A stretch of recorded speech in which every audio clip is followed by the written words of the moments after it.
What do you want in your life?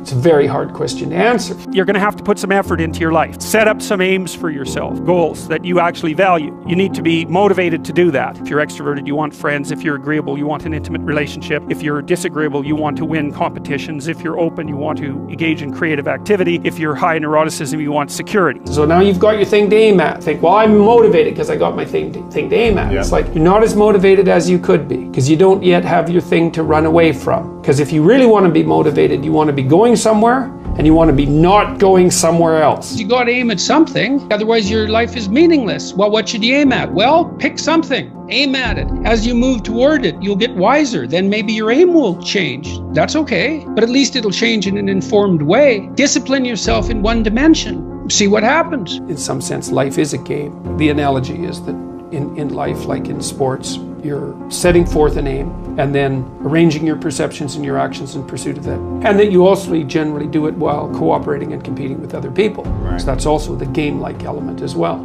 Okay, so once you get your goal structure set up, you think, okay, if I could have this life, looks like that might be worth living, despite the fact that it's going to be anxiety-provoking and threatening, and there's going to be some suffering and loss involved and all of that. The goal is to have a vision for your life such that, all things considered, that justifies your effort.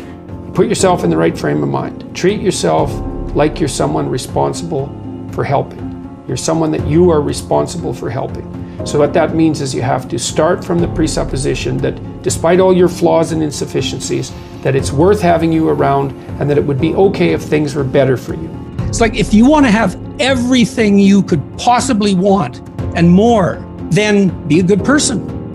The better a person you are, the more likely that is to happen. That doesn't mean that you're completely protected against getting cut off at the knees, but there's no better strategy. Then what do? Well, then you turn down to the micro routines. It's like, okay, well, this is what I'm aiming for. How does that instantiate itself day to day, week to week, month to month? And that's where something like a schedule can be unbelievably useful. Google Calendar. It's like, make a damn schedule and stick to it. Okay, so what's the rule with the schedule? It's not a bloody prison. That's the first thing that people do wrong. They say, well, I don't like to follow a schedule. It's like, well, what kind of schedule are you setting up? Well, I have to do this, then I have to do this, then I have to do this, and then I just go play video games, because who wants to do all these things that I have to do? It's like, wrong. Set the damn schedule up so that you have the day you want. That's the trick. It's like, okay, I've got tomorrow. If I was going to set it up so it was the best possible day I could have, practically speaking, what would it look like? Well, then you schedule that, and obviously there's a bit of responsibility that's going to go along with that, because if you have any sense, one of the things that you're going to insist upon is that at the end of the day, you're not in worse shape than you were than at the beginning of the day, right? Because that's a stupid day. If you have a bunch of those in a row, you just dig yourself a hole and then you bury yourself in it. It's like, sorry, that's just not a good strategy. Now it's okay, now you got your vision. You're trying to get through a territory you don't understand. And here's your option. No map, a map that's not so good but has some things about it, or a great map. Well, obviously the great map is the thing you want, but the map that's something is way better than the map that's nothing. Plus, as you explore, because of your map, you can start to fill in the details. Let's say you aim at something and you develop some skills along the way, and then you get like a third of the way there and you think, oh, that's not for me. It's like, well, yeah, fair enough, but now you've still got the skills you developed. You know exactly why it's not for you now. And then you can bring that wisdom back, even though it's not perfect, you can bring it back to your next plan. And so as you plan, you get better at planning, which is the crucial thing. So then we say to people, take your positive vision and make it into 8 stateable goals, right? So, and then rank them in a hierarchy, break the goals into incremental goals so that you have a reasonable probability of succeeding within some time frame. That's the other thing. You have to parameterize it with regards to time frame. That's right. And when you're in the zone, you're expanding your skills in a manner that's intrinsically rewarding because you're succeeding. And so you want to set, if you're good to yourself, you think, okay, I need to set a goal, but I need to set a goal that someone as stupid and useless as me could probably attain if they put some effort into it. Right. And then you've got it perfectly, because it's not so high that it's grandiose or impossible that you fail necessarily and then justify your bitterness. Well, I set a goal and I didn't attain it, so I'm not going to set any more goals. Right. It's like, no, you set a goal that was inappropriate. And you're playing a trick on yourself because you wanted to fail so that you could justify not having to try, which isn't helpful. You're still going to be a victim. It's like, there's no way out of that, man.